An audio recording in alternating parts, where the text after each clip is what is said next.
Nah, hidup ini makin gak gampang. Berhemat ya, sekarang cari uang susah. Yang paling mengganggu selain kekhawatiran itu yang pasti banyak lah perasaan mengganggu tuh ya. Menurut saya, ini opini saya yang saya amati dan pengalaman-pengalaman saya ketika konseling atau bicara sama orang-orang itu ada 3 sebenarnya ya. Banyak orang belum ngerti bahwa kesepian itu bukan soal gak ada teman. Gak bisa tidak, pasti pernah khawatir. Dan mungkin hari ini masih khawatir. Kalau saya sangat khawatir. Esensinya yang paling penting sebagai anak Tuhan tuh menyikapinya. Kalau saya pribadi, saya sedang mencetuskan dan banyak saya bawa kemana-mana karena ini isu sepanjang zaman nanti ya. Aku yang menjalin bersama kamu. Nah, kalau ingat Tuhan Yesus di kayu salib, Tuhan Yesus mengalami semua yang kita alami. Ketakutan, ditinggalkan, dikhianati.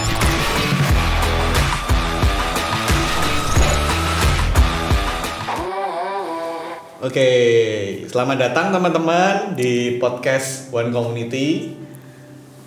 Hari ini kita akan memasuki di episode ketiga ya Ko ya. Episode ketiga ya. Hebat. Konsisten ya, lumayan lah ya. Konsisten, ya. Doakan teman-teman supaya kita konsisten juga ya.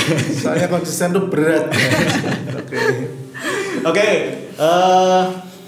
minggu ini atau hari ini kita akan kedatangan tamu. Kalau kemarin kita sudah kedatangan Pak Gembala kita gitu kan. Hari ini kita kedatangan Ibu Gembala kita. Yaitu siapa kok? Cik Foni gitu kan. Ya, beliau juga aktif di sosial media ya teman-teman, selain mengembalakan di tempat kami di GKMI Gloria Patri. Ya, Semarang. Ya. Semarang. So berurut ya, Bapak Gembala, Ibu Gembala, Anak Gembala. Cucu Gembala.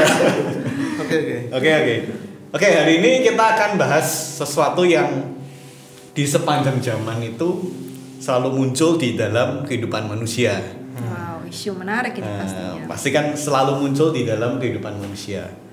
Apa tuh Ko Yudi? Selalu tak tanyain apa Ko Yudi. Iya. Jadi ini mungkin isu ini mungkin berhubungan juga relate sama saya ya. Saya sebagai orang tua. Saya juga ya berarti. Ya. Jadi saya itu semakin kesini merasakan itu bahwa banyak sekali hal-hal yang membuat saya itu istilahnya khawatir ya. Khawatir itu dalam artian misalnya gini, saya punya 2 anak yang sekarang masih kecil, kena kelas 1 SD sama TK. Kita juga merasa ya, mungkin tidak cuma saya, teknologi ini majunya pesat sekali ya. Sekarang itu pergaulan itu tidak akan bisa terbatas lah ya. Peter bisa dapat teman dari China, dapat Antartika, Afrika, semua bisa.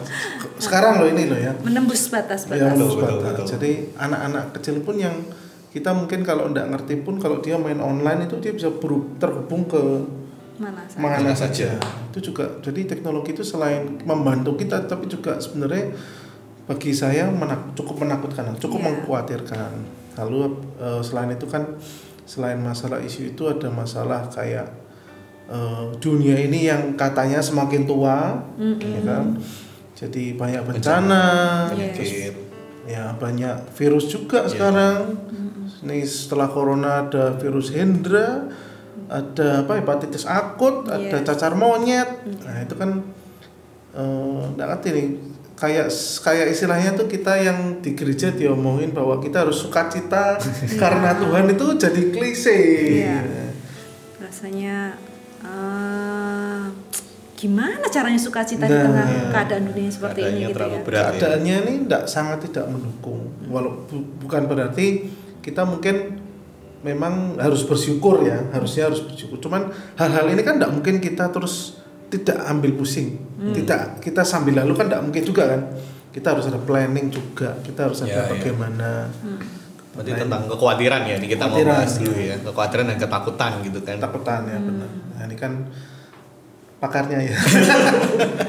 Pakar khawatir. Pakar yang selalu khawatir. Biasa khawatir. Sudah terbiasa khawatir. Ya, jadi kita pengen dapat pencerahan lah, insight dari Ibu Gembala, Ibu Cifoni. Silakan. Iya, tadi Peter udah memulai dengan isu sepanjang zaman sebenarnya.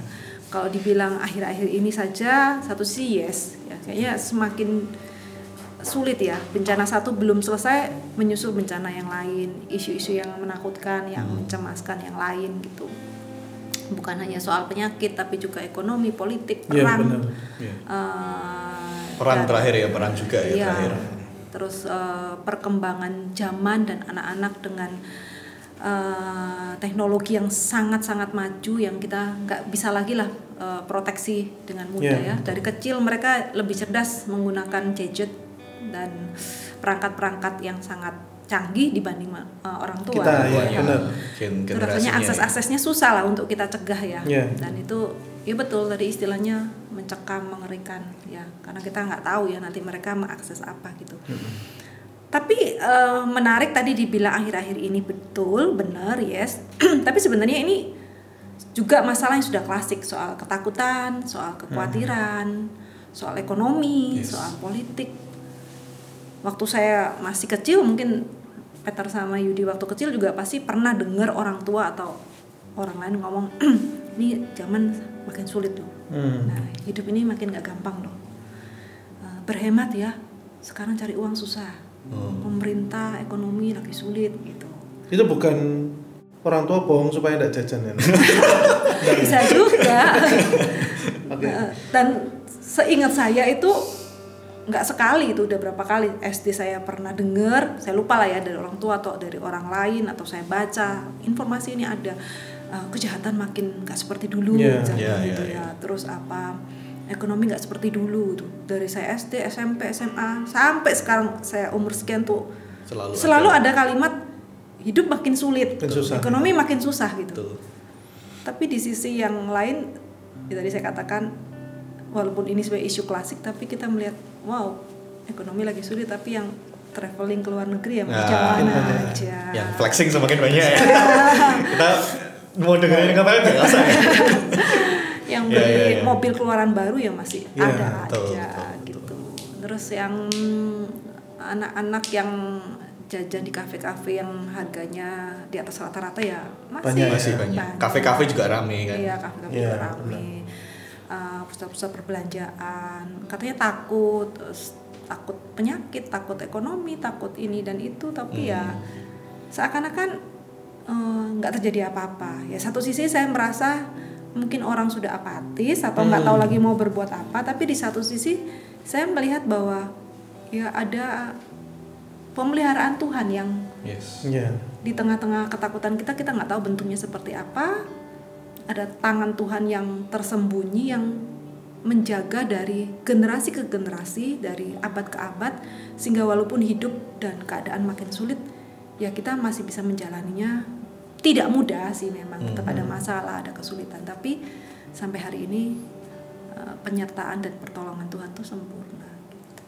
Berarti tiap zaman mungkin kesulitannya intinya sama tapi bentuknya beda gitu. Bahkan sebenarnya bukan sama, makin sulit istilah itu ya. Memang tapi semakin kesini makin sulit ya. Gitu loh. Dulu kan teknologi nggak secanggih sekarang. Isu tentang masalah memproteksi teknologi anak yang bisa diakses itu kan dulu nggak ada. TV aja nggak semua orang punya, ya kan. Betul. Bisa lebih teredam harusnya dulu ya mungkin. Tapi kan sekarang kan informasi begitu berjubel sampai kita nggak tahu nih milah yang benar dan yang salah. Bingung juga kan. Orang tua sekarang banyak sering ngomong gini, saya sering dengar, nggak bisa bayangin ya generasi anak sama cucu kita nanti tuh kayak apa menakutkannya gitu ya kan, ngeri gitu loh. Akses kemana aja lah yang positif atau negatif, terus pengaruh-pengaruh budaya dan perilaku-perilaku yang tidak sesuai dengan kebenaran. Betul. Dan nilai-nilai moral itu udah seperti nggak ada batasnya gitu loh. Kalau kita meleng sedikit aja, dan kita udah nggak bisa terlalu kontrol anak kita seperti dulu loh, ya kan. Sekarang anak-anak sekarang tuh lebih kritis, mereka lebih banyak informasi, lebih toleran terhadap perbedaan. Jadi kalau kita mau memperingatkan tuh sulit gitu loh. Kalau kita dulu tidur. Nah, sekarang kalau tidur kenapa harus tidur? Nah, anak saya tuh gitu. Mandi itu sesuatu membuang yang air. Bukan maksudnya kalau malam aku sore udah mandi, pagi gak kemana-mana. Ngapain mandi? Pertama kulit itu nanti jadi kering katanya, gitu loh. Researchnya lebih banyak. Researchnya lebih orang. Saya kecil nggak pernah mikir bahwa mandi terlalu banyak itu bisa bikin kulit kering, gitu loh. Lagi pula penggunaan air juga harus dibatasi segala macam gitu. Kok mereka bisa mikir gitu ya untuk reason mereka supaya tidak mandi. Kalau dulu mah mandi ya langsung mandi aja. Oh nggak mandi nanti mami tinggal loh ya. Ancamannya cuma gitu ya kan. Tapi kalau kita balik ke kekhawatiran lagi ya, sebenarnya akarnya apa sih kekhawatiran itu? Yes, ini pertanyaan menarik sih ya. Sebenarnya kalau mau bicara perasaan yang paling mengganggu selain kekhawatiran itu yang pasti banyak lah perasaan mengganggu tuh ya. Menurut saya, ini opini saya yang saya amati dan pengalaman saya ketika konseling atau bicara sama orang-orang itu ada 3 sebenarnya yang paling sering mengganggu, perasaan yang sering mengganggu kita. Ya, sebenarnya 4 tapi saya sebut 3 dulu. Kenapa yang 4 ini saya nggak ikutkan? Yang pertama itu kekhawatiran. Itu semua orang ngalami, bahkan anak kecil aja khawatir nilainya, khawatir. Kemarin ketemu anak kecil, apa hal yang paling kamu khawatirkan, apa yang kamu gak suka? Dihianati teman. Itu anak kelas 5 SD. Oh, dihianati teman. Sangar ya? Keren banget. Iya, anak kecil loh bisa ngomong gitu, dihianati teman. Jadi kan dia punya kekhawatiran gitu. Anak kelas 5 gitu ya. Terus berarti semua mengalami level umur ya berarti ya. Bukan cuma orang tua yang mikir setelah lulus kan gitu. Dulu kan kalau kita ngomong kan paling enaknya SMA gitu. Paling enak itu anak-anak bermain. Enggak mikir apa-apa kan gitu kan. Enggak. Lalu, itu berarti apa? Natural. Ya secara natural nanti aku bahas ya. Yang tadi kekhawatiran, yang kedua itu tapi menarik ya karena menggebu-gebu. Berarti pengen tahu kenapa gitu ya. Yang kedua itu kesepian. Nah, ini kesepian tuh hampir semua orang mengalami. Bahkan saya pernah bikin video inspiratif itu ya. Di dunia ini nggak ada orang yang nggak kesepian. Yang membedakan adalah sebagian bisa mengelolanya atau menutupinya. Menutupi ya. Ya, mengelola. Orang kadang nggak bisa paham soal kesepian. Kemarin di kelas konseling, kelas saya sedang ambil sertifikat konselor gitu kan. Dosennya yang PhD doktor konselor itu yang di bidang konseling itu ya sangat pakar banget. Dia cerita, dia jujur bahwa dia pernah ada masa-masa dia depresi, dia kesepian. Itu ada satu mahasiswa itu nggak bisa terima. Loh, Bapak ini kan konselor, jadwalnya padat, dokter, tahu cara menangani orang punya masalah. Kesepian kok bisa kesepian ya, tapi saya kagum lah ya. Ini kalau bedanya dokter sama yang setengah-setengah gitu ya. Dia nggak melulu menjawab, nanti kamu tahu pelan-pelan. Ini kan baru semester awal dia bilang gitu.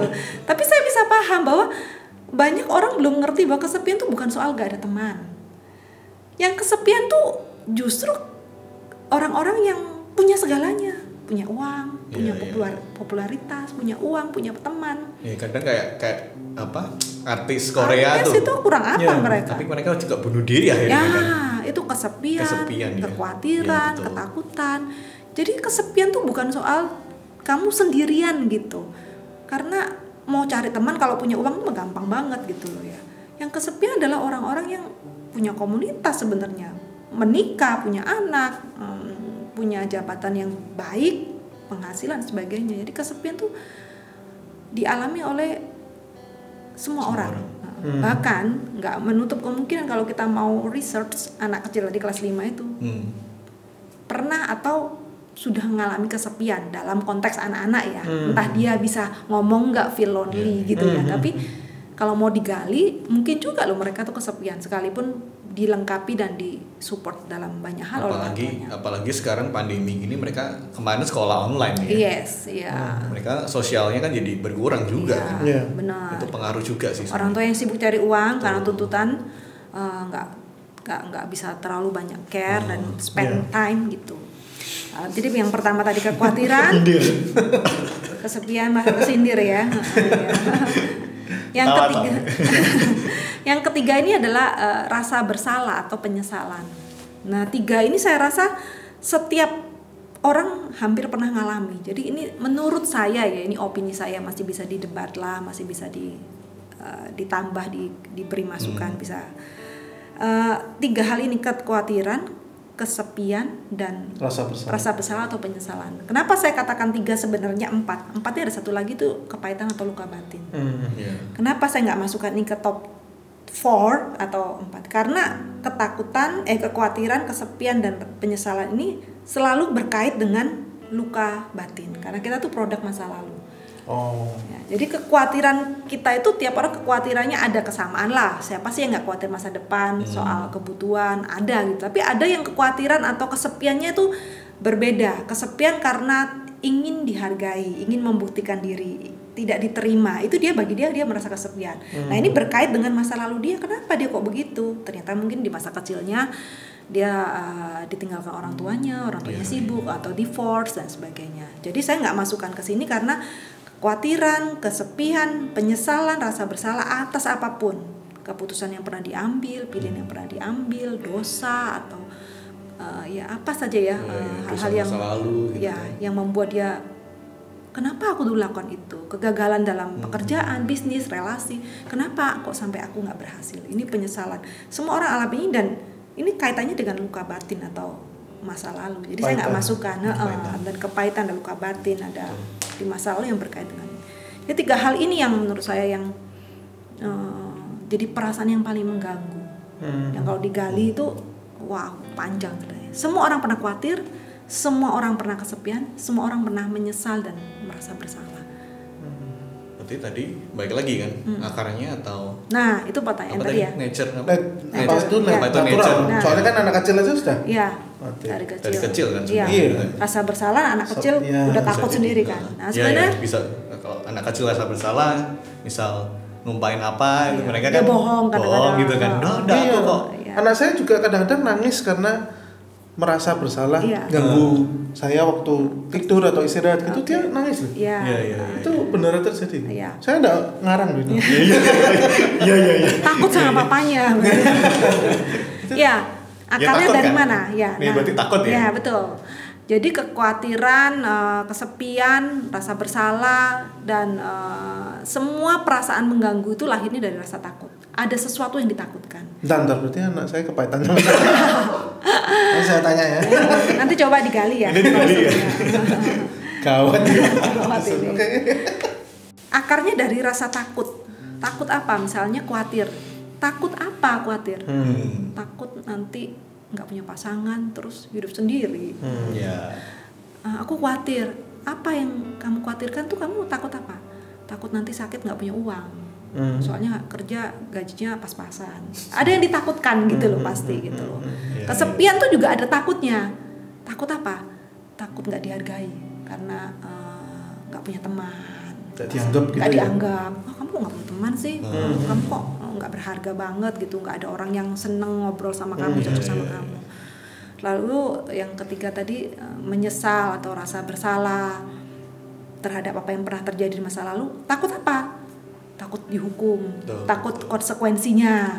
Jadi semua perasaan-perasaan yang nggak baik tadi itu akarnya itu ada ketakutan pasti. Nah, ketakutan ini nature-nya asalnya tarik lagi nih dari mana? Dari Hawa. Dari dosa, dari Adam dan Hawa. Setelah Adam dan Hawa jatuh dalam dosa, dia takut kan karena tahu ya kan, dia langsung ngumpet. Nah, itu kalimat pertama dalam Alkitab, Allah bertanya, "Di manakah engkau?" Dan Hawa langsung sembunyi, langsung nggak berani menunjukkan dirinya karena malu dan takut. Nah, jadi akar semua perasaan-perasaan negatif kita yang sekarang jadi isu, kita bilang akhir-akhir ini, tapi sebenarnya klasik sekali dari dulu selalu. Awal adanya manusia itu sudah diliputi dengan rasa takut, khawatir, kesepian, kemudian rasa bersalah, luka batin, itu semua dari dosa, takut dari dosa. Hari ini kita sebagai keturunan generasinya lanjutan Adam dan Hawa ini ya tetap mewarisi kodrat dan natur dosa itu. Jadi kita nggak bisa tidak, pasti pernah khawatir. Dan mungkin hari ini masih khawatir. Dan kalau saya sangat khawatir. Kesepian, rasa bersalah. Ya berarti tinggal ini kan mungkin ini cuma secara umum ya, secara umum.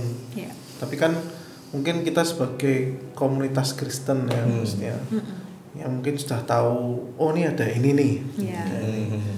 Nah, kita harus gimana nih menyikapinya, lalu entah kita sebagai penderitanya atau kita sebagai komunitas yang punya teman ya, kita pengen bantu teman.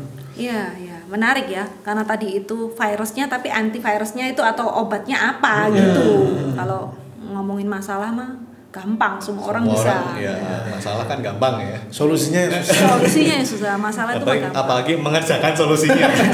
Iya betul. Pertanyaan itu kan gampang, jawabnya yang susah gitu ya. Iya.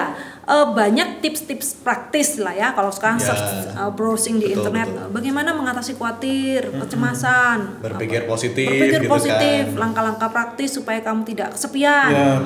Komunitas, support system itu which is itu benar banget. Kita ada komunitas dengan enggak itu ya pasti berpengaruh banget. Bagaimana mengatasi rasa bersalah, luka batin ya. Saya tidak mengecilkan ke tenaga profesional, psikolog, rohaniwan, konselor. Saya sendiri juga coach, saya juga mengkonseling, membantu dan mendampingi orang.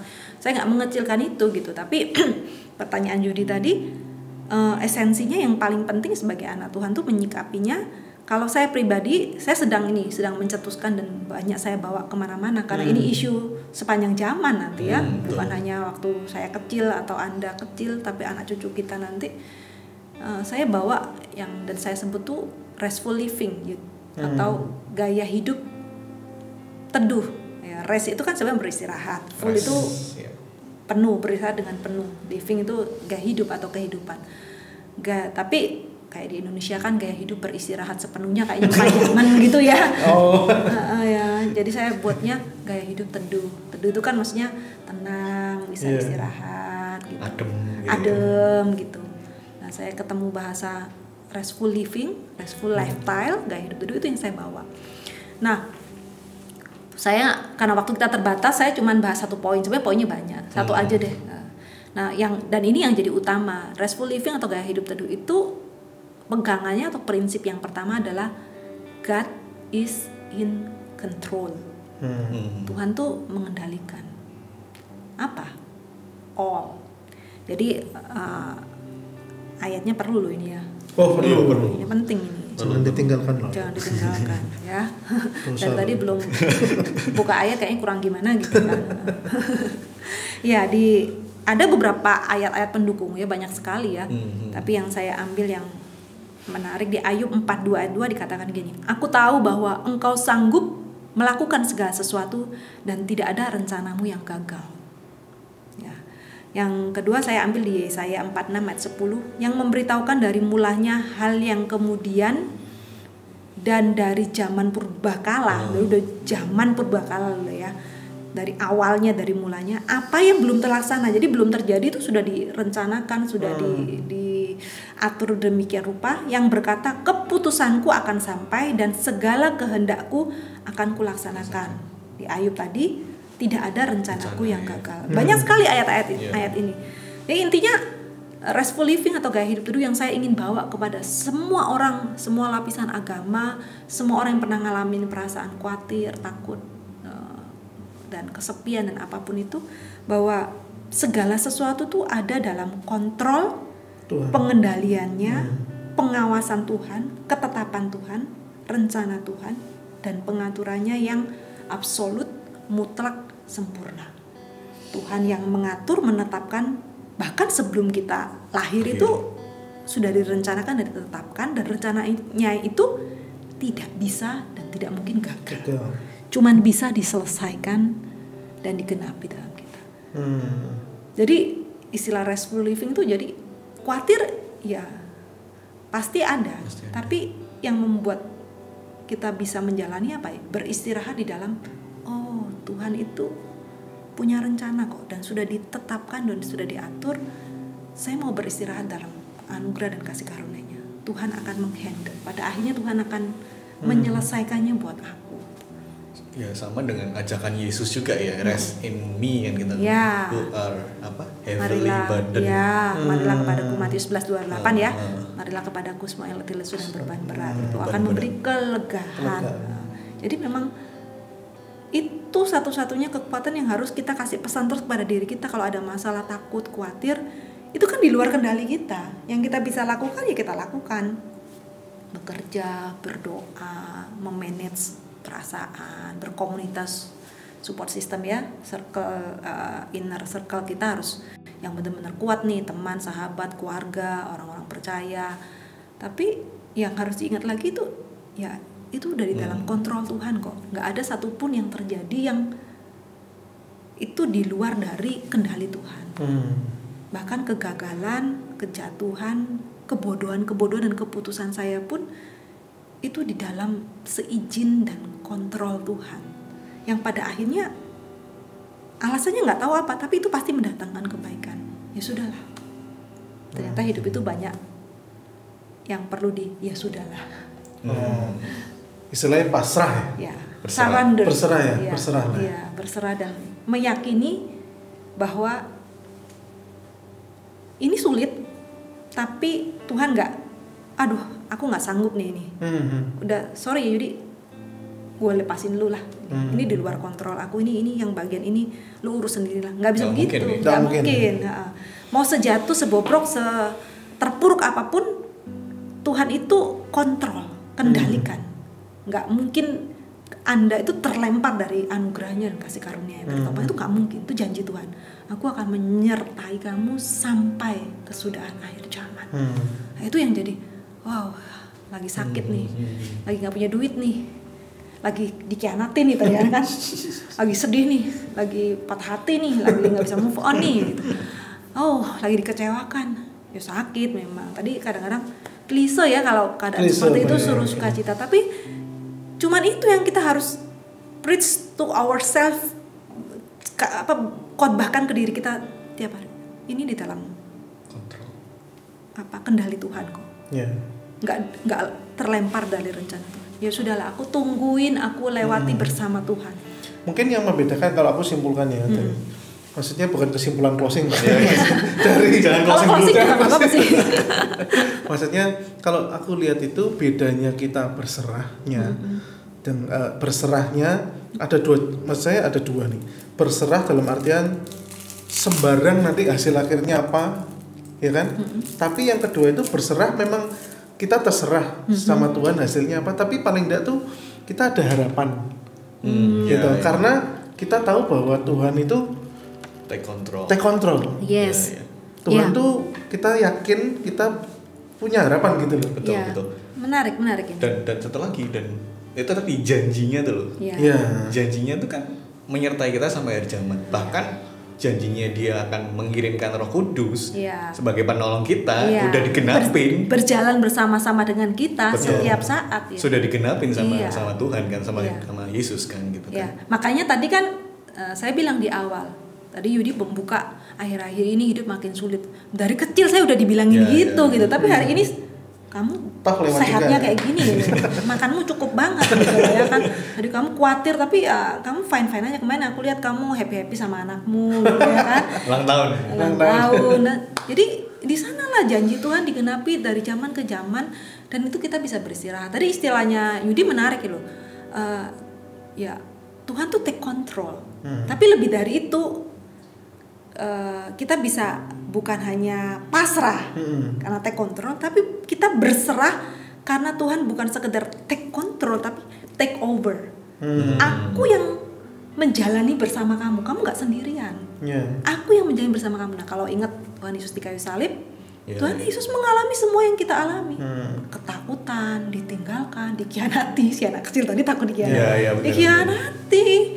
Eli lama sabachthani, Allahku, kenapa engkau meninggalkan aku gitu. Bahkan di Taman Getsemani pun dia waktu berdoa juga khawatir banget. Gitu loh, lakukanlah, dan rasanya ini tuh rasanya mau mati ya, takutnya sampai gentar seperti itu. Kita kan kadang-kadang juga sering gitu.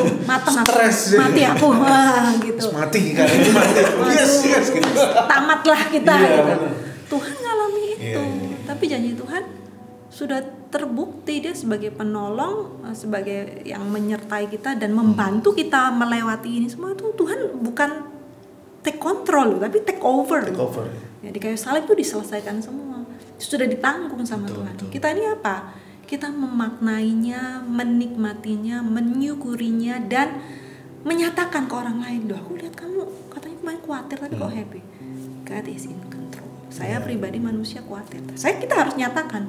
Tapi ya sudah, saya imani janji Tuhan kok. Nah, itu kita harus nyatakan. Itu ya. Kita kan punya iman, kita punya harapan. Harapan, kalimat itu tuh keyword yang bagus. Jadi ada harapan karena ada janji Tuhan, dan Tuhan bilang Roma 8:28 bahwa kita tahu sekarang, berarti kan someday, suatu hari kita tahu sekarang, berarti kan ada masa kita nggak tahu, gitu kan. Nanti suatu hari kita tahu sekarang bahwa Allah turut bekerja dalam segala sesuatu loh. Segala sesuatu. Di satu masa kita baru tahu, ternyata ini ya. Allah turut bekerja dalam segala sesuatu untuk mendatangkan kebaikan. Jadi pasti ada unsur kebaikan Tuhan yang Tuhan mau nyatakan. Jadi kadang kalau ada masalah, tungguin aja nanti sampai ada waktunya kita ngomong, aku tahu sekarang. Ini toh kebaikannya Tuhan. Itu yang membuat kita yakin gitu loh. Ya sudah dilewati. Sabar bersama Tuhan, dimampukan. Mungkin ini juga ya yang kita sering ngomong bahwa bukan dengan kekuatan kita, karena jelas-jelas kita nggak mungkin mampu. Nggak mungkin.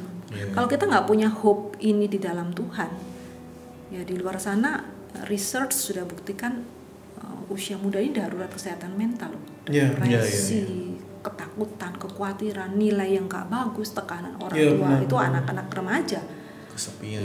Kesepian itu ini darurat mental banyak. Yang depresi dan anxiety, bipolar itu karena masa lalu, pola asuh, orang tua yang terlalu menuntut harus berhasil segala macam. Tekanan tuntutan dunia, kamu harus umur 25 harus punya. Pernah ya jadi isu yang ramai sekali. 100 juta. 100 juta. Umur 25 harus punya 100 juta, ukuran kesuksesan dan sebagainya. Kalau nggak salah 100 juta sih ya.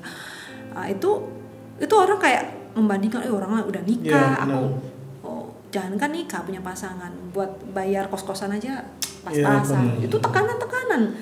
Kalau kita nggak punya hope bahwa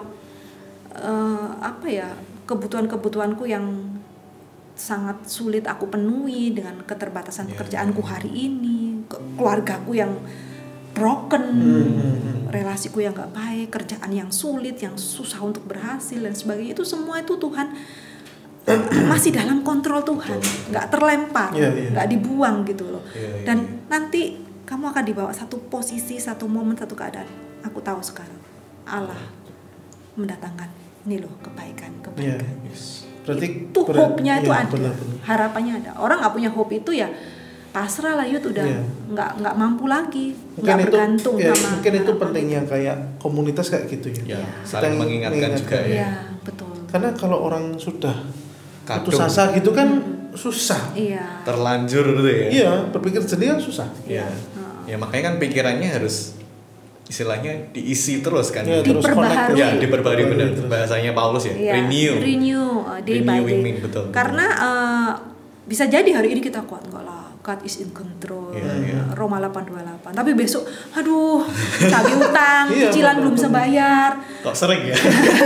Kita tuh ngomong gini nih karena kita lagi kondisinya baik-baik saja. Benar. Belum tentu nanti malam dapat kabar kok gini gitu. Rasanya mau mati gitu. Besok kerjaan dikejar target segala macam.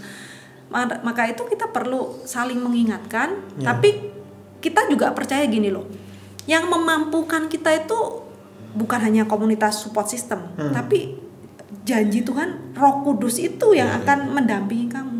Tuhan tuh pasti punya cara, entah melalui komunitas support system atau pengalaman-pengalaman untuk membuka dan mendobrak kesadaran kita bahwa kamu still punya aku loh, aku masih punya, kamu masih ada harapan. Dan caranya itu bisa dengan berbagai cara yang kemarin rasanya udah mau menyerah, tiba-tiba kok ada sesuatu yang terjadi kayak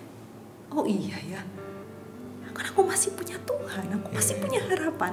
Dan itu bukan pekerjaan manusia, itu pekerjaan Roh Kudus, pekerjaan Allah. Dan kita tahu itu mengingatkan terus gitu. Tapi itu nih orang udah waktu, karena aku pernah ngalami juga ya gitu. Terus putus asanya ketika orang sudah tahu. Aku sadar sendiri, mungkin disadarkan lewat orang, lewat apa mungkin. Aku masih punya Tuhan, ternyata tuh rasanya sudah gemilang itu. Perasaannya tuh sudah leganya tuh ya sudah. Akhirnya tuh jadi semangat lagi apa segala macam. Nah, itu namanya akhirnya kan rest. Ya udahlah, aku beristirahat. Maksudnya aku mau Tuhan yang membereskan dan menyelesaikannya bagiku, karena aku sudah dalam tanda kutip sudah melakukan seterbaik, seterbijaksana mungkin, tapi udah nggak ada jalan, ya udah cuman ini. Ya kita cuman mengharap beristirahat, nanti ada di ujung sana pintu anugerah terbuka. Ada cara-cara Tuhan yang beyond dari pemikiran kita, ya melampaui pikiran kita, kekhawatiran kita tertangani, kesepian kita ada cara-cara Tuhan. Rasa bersalah kita, ya Tuhan dan pakai dan kita yakin bahwa harapan kepada Tuhan tuh nyata dan istilahnya worth it. Yes, betul. Itu bukan abal-abal, bukan kata-kata klise, bukan kamuflase. Tapi itu tercatat juga di firman Tuhan kan. Nah, karena kenapa nggak klise? Karena bukan manusia, bukan saya bilang yud ada Tuhan, enggak. Tuhan yang bilang dan janji sendiri. Betul. Aku akan menyertai kamu. Aku sekali-kali tidak akan membiarkan kamu dan tidak akan meninggalkanmu. Dari segala sesuatu yang dijanjikan Allah tidak ada satupun yang tidak digenapi. Janji Tuhan adalah murni bagaikan perak yang teruji. Itu semua ayat itu bukan dari seorang ibu gembala atau dari seorang pengkhotbah yang menguatkan, karena firman Tuhan Allah sendiri yang bicara. Kalau manusia itu kan ngomong, hari ini aku bisa nguatin kamu, besok aku bisa berubah, ya kan? Gantian kita yang nasihati. Karena manusia kan naik turun kondisinya. Benar. Tapi firman Tuhan tetap dan tidak berubah. Allah tidak berubah. Tuhan Yesus tidak. Lagi viral soalnya. Lagi viral lagi di TikTok gitu. Yesus nggak berubah. Kita bisa berubah, harus semangat, bahkan nyemangatin orang. Tapi besok lemes ya. Mana ini khawatir gitu loh. Makanya janji Tuhan kan seperti sauh gitu kan, seperti jangkar yang kuat kan, yang enggak membuat kita goyang kan sebenarnya. Ya ketika kita trust in Him, trust in janjinya kan gitu kan, ya kita bisa rest itu nih. Karena istilahnya Kristus yang sudah melakukan itu kan. Tuhan yang melakukan. Tuhan menanggung, menyelesaikannya buat kita. Kita ini ngikut aja, kayak anak kecil dibawa papanya kemana ya ikut aja, lupa kok ada ini, nanti papanya mungkin jelasin tapi kita nggak paham, kita anak kecil ya. Seakan-akan kan bapak itu begitu pencipta yang agung, maha, kita dijelasin juga nggak. Kadang-kadang kita bilang doa kita nggak dijawab, saya tanya nggak dijawab, bukan nggak dijawab, kadang Tuhan jawab kita nggak ngerti, kan? Bahasa kekekalan, bahasa yang kita terlalu kecil lah untuk bisa terbatas gitu. Tapi kita kayak anak kecil ngikut manut aja gitu. Pak ini kok gini, Pak ini kok perang, ini kok beras habis, ini kok gini. Bapaknya bilang ya udah jalan ikut, nanti dia jelaskan ini gini. Tapi ikut aja. Nanti pelan-pelan. Oh ke jalan ini toh. Oh ini toh gitu. Dari situ kita baru lihat thank you Tuhan, thank God gitu. Tapi yang penting ya jangan terlepas lagi itu, yang bukanlah hanya jangan terlepas ya, istilah yang tepat. Yang penting kita tahu bahwa kita nggak paham, kita bingung, kita sedih, kita bertanya, Tuhan tuh nggak pernah lepasin kita, digandeng terus. Ya kita ngikut aja lah pokoknya. Kemana Tuhan bawa di jalan ketaatan tuh, walaupun sempit, gelap, aku mau jalan terus. Bahkan saya pernah bikin video, iman tuh bahkan bukan ketika jalanmu gelap dan sempit dan berbatu, Tuhan bilang jalan kamu jalan. Bahkan ketika kamu di luar, di depanmu tuh nggak ada jalan, Tuhan bilang jalan. Loh, Tuhan saya ini bukan nggak mau beriman, bukan nggak mau percaya, saya mau jalan karena Tuhan bilang go, tapi jalannya nggak ada. Lah saya mau jalan ke mana? Nah, iman tuh sampai begitu, kita udah nggak tahu apapun, tapi Tuhan bilang ya percaya, trust in me. Ya udah Tuhan, saya rest in Him. Gitu, jalan aja. Jadi bayangin itu suatu tantangan iman yang nggak mudah, yang cuman Tuhan saja yang bisa mampuin. Nggak ada jalan tapi kita disuruh napak kan. Iya benar. Ya kan gitu. Ya yang tadi yang aku garis bawahi juga bahwa Tuhan tuh tidak mungkin melepaskan tangan. Berarti orang itu tidak akan pernah kehilangan harapan. Yes. Ya kan? Bukan kita yang memegang tangan Tuhan, tapi Tuhan yang memegang tangan kita. Kan beda kan? Beda. Kalau tangan kita kan kecil, lemah. Alah, ngikut Tuhan kok gini-gini aja. Coba deh gue lepas dulu pakai cara gue dulu. Nah, kalau kita begitu kita akan terlempar. Tapi kalau kita tahu bahwa yang memegang itu bukan iman dan kehidupan kita selama kita percaya Tuhan tuh bukan tergantung tangan kita yang memegang, tapi tangan kita yang kecil ini iman tangan kecil, tapi tangan Tuhan yang pegang kita. Kita bisa terpleset, kita pingin lepas, kita pingin pakai cara kita, tapi kalau Tuhan yang pegang, siapa yang bisa memisahkan kita? Firman Tuhan bilang dari kasih Tuhan ya, bencana, kelaparan, penindasan, tidak ada.